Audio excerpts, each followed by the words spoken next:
வணக்கம். நான் Benjamin ஃபார்மிங்கனோட founder. Global warming இல்லைன்னா பூமி வெப்பமயமாதல் இது ஆஃப் லேட் நம்ம எல்லாருமே ரொம்ப கேள்விப்பட்டிருப்போம். அப்படின்னா என்ன? அதோட இம்பேக்ட் என்ன? க்ரீன் ஹவுஸ் கேஸஸ்னால பூமியில் ஏற்படக்கூடிய அதிகபட்சமான வெப்பநிலை ஒரு லாஸ்ட் ஒரு 50 இயர்ஸ் எடுத்து பார்த்தோம்னா ஆவரேஜ் டெம்பரேச்சர் ஒரு 1 டிகிரி 1.5 டிகிரி கூடி இருக்குது. இவ்வளோ தானே அப்படின்னு நீங்கள் யோசித்தீங்கன்னா, அண்டார்டிகாவில் பெரிய பெரிய பனிமலைகள் உருகி போயிருக்குது. அதே மாதிரி இந்த குளோபல் வார்மிங்னால எக்ஸ்பர்ட்ஸ் என்ன சொல்கிறாங்கன்னா, மழை பெய்கிற பேட்டர்னே மாறப்போகுதுன்னு சொல்கிறாங்க. இன்ஃபேக்ட் அது லாஸ்ட் ஒரு 2 வருஷமாக நம்ம அதை பார்க்குறோம். மழையோட டியூரேஷன் ரொம்ப கம்மியாக இருக்குது. அதே சமயத்தில் கொஞ்ச நேரத்தில் நிறைய மழை கொட்டுது. அப்போ என்ன நடக்கும்னா, கொட்டக்கூடிய அந்த மழை பூமிக்கு அடியில் போய் அங்கே இருக்கக்கூடிய நீர்நிலைகளை இல்லைன்னா அக்வாஃபர்ஸை ஃபில் பண்ணுறதுக்கு பதிலாக தண்ணி வடிஞ்சு போயிடும். ஏன்னா ரொம்ப சின்ன நேரத்தில் அதிக மழை பெய்யறதுனால. அப்போது அக்வாஃபர்ஸ் ஃபில் ஆகிறது நடக்காது அப்படிங்கிற ஒரு பிரச்சனை. அது மட்டும் இல்லை, அந்த ஃப்ளாஷ் ஃப்ளட்ஸ் மாதிரி மழை பெய்யறதுனால டாப் சாயில் எரோட் ஆகும். ஸோ போன வாரம் நம்ம ஒரு நியூஸ் கேள்விப்பட்டிருப்போம். துபாயிலையும் அது பக்கத்தில் இருக்கிற நாடுகள்லையும் ஃப்ளாஷ் ஃப்ளட், பயங்கரமான ஃப்ளட், ரொம்ப ஷார்ட் டியூரேஷனில் அங்கே இருக்கிற நிறைய ஸ்ட்ரீட்ஸ்லாம் முழுகிற அளவுக்கு மழை பெஞ்சுது. ஸோ இதெல்லாம் வரக்கூடிய காலகட்டங்களில் நிறையவே நம்ம பார்க்க போகிறோம் அப்படிங்கிறது ஒரு நிதர்சனமான உண்மை. ஸோ இந்த மாதிரியான சூழ்நிலையில் மண்ணுக்கடியில் இருக்கிற தண்ணியை நம்ம உறிஞ்சி எடுத்துடுறோம். ஆனால் இந்த ஃப்ளாஷ் ஃப்ளட்ஸ் நிறைய வர்றதுனால அந்த கீழே தண்ணி ரிப்ளனிஷ் ஆகாத சூழ்நிலையில் எப்படி நம்ம விவசாயம் பண்ணுறது? ஏன்னா விவசாயத்துக்கு நிலத்தடி நீர் ரொம்பவே பயன்படுது. அப்போ அந்த அளவு குறைஞ்சிதுன்னா நம்ம என்ன பண்ணுறது?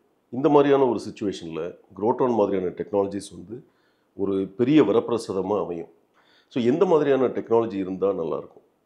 குரோட்ரானை பற்றி உங்கள் எல்லாருக்கும் நல்லா தெரியும்.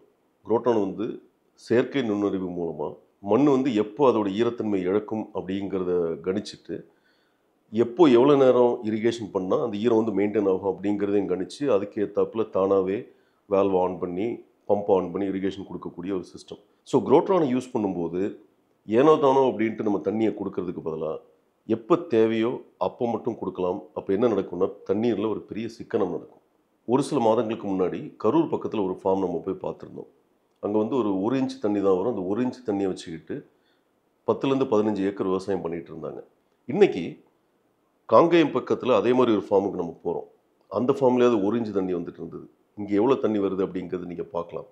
இவ்வளோ தண்ணியை வச்சுக்கிட்டு எவ்வளோ ஏக்கரை விவசாயம் பண்ண முடியும்னு நினைக்கிறீங்க? ஆக்சுவலாக 10 ஏக்கர் விவசாயம் பண்ணுறாங்க.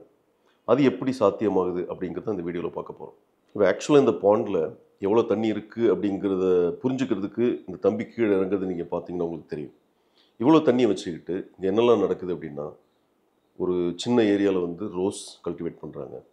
அப்புறம் நவாப்பழம், சப்போட்டா, மாங்காய், நெல்லிக்காய். இப்போது இவ்வளோ ஸ்கேர்சிட்டி இருக்கும்போது இந்த ஃபார்மை நீங்கள் எப்படி பேக்ரவுண்டில் பார்த்தீங்கன்னா, நம்ம செடி கமர்ஷியல் கிராப்ஸ் எல்லாமே நல்லா வளர்ந்துருக்குது. கீழே தரையை பார்த்தீங்கன்னா வறட்சியோடைய உச்சம் என்ன அப்படிங்கிறது உங்களுக்கு நல்லா புரியும். அதில் எந்த புல்லுமே உயிரோடு இல்லை. ஆனால் நம்ம செடிகள் எல்லாமே அழகாக வளர்ந்துருக்குது. இந்த சம்மர்லேயும் இவ்வளோ கொடுமையான தண்ணி சுச்சுவேஷன்லேயும் இந்த பயிர்களெல்லாம் காப்பாற்ற முடியுது. இது எப்படி காப்பாற்ற முடியுதுன்னா, ப்ராப்பரான இரிகேஷன் சிஸ்டம் சப்போர்ட்டட் பை குரோட்ரான். அதனால தான் இந்த செடிகளை காப்பாற்ற முடியுது. இந்த பண்ணையை பராமரிக்கிறவர் இங்கே இருக்கிற இந்த கொஞ்சோண்டு தண்ணியை வச்சுட்டு இதை எப்படி பராமரிக்கிறாங்க அப்படிங்கிறத ரொம்ப ஷார்ட்டாக பேசியிருக்கிறாரு. அதையும் நீங்கள் கேளுங்க. இந்த கம்ப்ரெஷனில் வர தண்ணி 3 நாள் தண்ணிங்க சார். இந்த 3 நாள் தண்ணியில் நாங்கள் சேமித்து வச்சுருந்து நாவல் கன்று, சப்போட்டா, ரோஸு, காய்கறி பந்தல் இது எல்லாத்தையும் மெயின்டைன் பண்ணிட்டு, தீவன மசாலா இதெல்லாம் மெயின்டைன் பண்ணிக்கிட்டு 10 நாளைக்கு 10 மாடு இருக்குது. இந்த 10 மாட்டுக்கு தண்ணி, தீவனம் எல்லாமே இதில் உள்ளது தான் எடுக்கிறோம். ரெண்டாவது நாங்கள் 4 பேர் இருக்கோம். 4 பேர் ரூம் போட்டு இங்கே கொடுத்துருக்காங்க. அந்த ரூமில் இருந்துக்கிட்டு நாங்கள் குளிக்க, சாப்பாட்டுக்கு எல்லாமே இந்த தண்ணி தான், வேறு எந்த தண்ணியும் கிடையாது. பாருங்கள், கொஞ்சமாக ஊற்றுறது. இதை தாங்க நாங்கள் சேஃப்டி பண்ணி வச்சுது தார்ப்பா போட்டு இதில் தேக்கி வச்சு தாங்க நாங்கள் எல்லா சௌகரியமும் பண்ணிகிட்டு இருக்கோம். ஸோ குரோட்ரான் பயன்படுத்தும் போது இந்த மாதிரி ரொம்ப தண்ணி ஸ்கேர்சிட்டி இருக்கக்கூடிய இடங்கள்லையும் நம்மளால் விவசாயம் பண்ண முடியும். இது முதல் பாயிண்ட். ரெண்டாவது தண்ணி யூசேஜ் ரொம்பவே குறையும். ஏன்னா நம்ம எவ்வளோ தேவையோ அதை மெஷர் பண்ணி தான் குரோட்ரான் தண்ணி சப்ளை பண்ணுது. வழக்கமாக நம்ம இரிகேட் பண்ணும்போது மானாவாரியாக பண்ணி விட்ருவோம். ஸோ அது இல்லாமல் தேவையை அறிந்து கொடுக்கறதுனால தண்ணி யூசேஜ் ரொம்பவே குறையும்.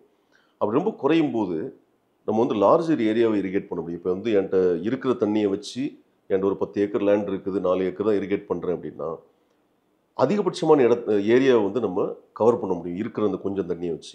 இப்போ இதில் வந்து நம்ம நிறைய ஏரியா கவர் பண்ணுறது மட்டும் இல்லை, வேறு என்னெல்லாம் பெனிஃபிட்ஸ் இருக்குது அப்படின்னு பார்த்தீங்கன்னா, நம்ம எந்த அளவுக்கு தண்ணி யூஸ் பண்ணுறோமோ அந்த அளவுக்கு மோட்ரு ஓடுது. எவ்வளோ நேரம் மோட்ரு ஓடுதோ அந்த அளவுக்கு எலக்ட்ரிசிட்டி யூஸ் பண்ணுறோம்.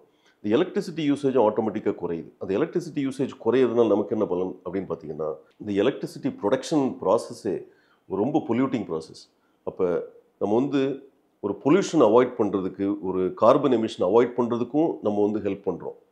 அது மட்டும் இல்லை, ரொம்ப முக்கியமாக நம்ம பார்க்க வேண்டிய விஷயம் என்னென்னா, நிலத்தடி நீரை வந்து எந்த அளவுக்கு நம்ம சிக்கனமாக பயன்படுத்துகிறோமோ அந்த அளவுக்கு வருங்காலங்களில் விவசாயத்துக்கு தண்ணி இருக்கும்.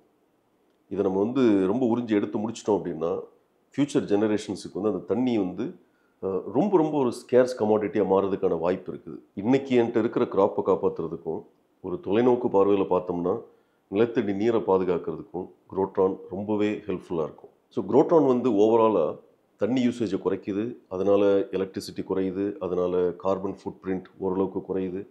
ஸோ இந்த ரொம்ப சிக்கனமான தண்ணி பயன்பாட்டை ஒரு டெக்னாலஜி வந்து கொண்டு வந்ததுனால தான் நம்மளை வந்து டாப் 100 இன்னோவேஷன்ஸில் 2023 ஆண்டில் செலக்ட் பண்ணியிருந்தாங்க. ஸோ குரோட்ரான் அப்படிங்கிறது நான் ஏற்கனவே சொன்ன மாதிரி ஒரு ப்ராடக்ட் கிடையாது, இது ஒரு சொல்யூஷன். இந்த மாதிரியான தண்ணி பிரச்சனைகளுக்கான ஒரு முழு தீர்வு. தண்ணீர் பிரச்சனை அப்படிங்கிறது எல்லாரும் நம்ம பார்க்குறோம், விவசாயத்துலேயும் பார்க்குறோம், அதே மாதிரி நம்ம டொமஸ்டிக் வாட்டர் சப்ளைலையும் பார்க்குறோம். ஸோ இது உங்களை இம்பேக்ட் பண்ணியிருக்கலாம், உங்களுடைய நண்பர்களை இம்பேக்ட் பண்ணியிருக்கலாம். யாருக்கு அந்த ஒரு இம்பேக்ட் இருந்தாலும் இந்த வீடியோஸ் நீங்கள் ஷேர் பண்ணுங்கள், அது அவங்களுக்கு யூஸ்ஃபுல்லாக இருக்கும்னு நான் நம்புகிறேன். உங்களுக்கும் இந்த வீடியோ யூஸ்ஃபுல்லாக இருந்தது நீங்கள் நினச்சிங்கன்னா லைக் பண்ணுங்கள். அது மாதிரி யூஸ்ஃபுல்லான இன்ஃபர்மேஷன் நாங்கள் வந்து ஃப்யூச்சரில் நிறைய அப்லோட் பண்ணுவோம். அது உங்களுக்கு சீக்கிரம் வரணும் அப்படின்னா சப்ஸ்கிரைப் பண்ணிக்கோங்க. மீண்டும் இன்னொரு வீடியோவில் சந்திக்கலாம். அது வரைக்கும் நன்றி, வணக்கம்.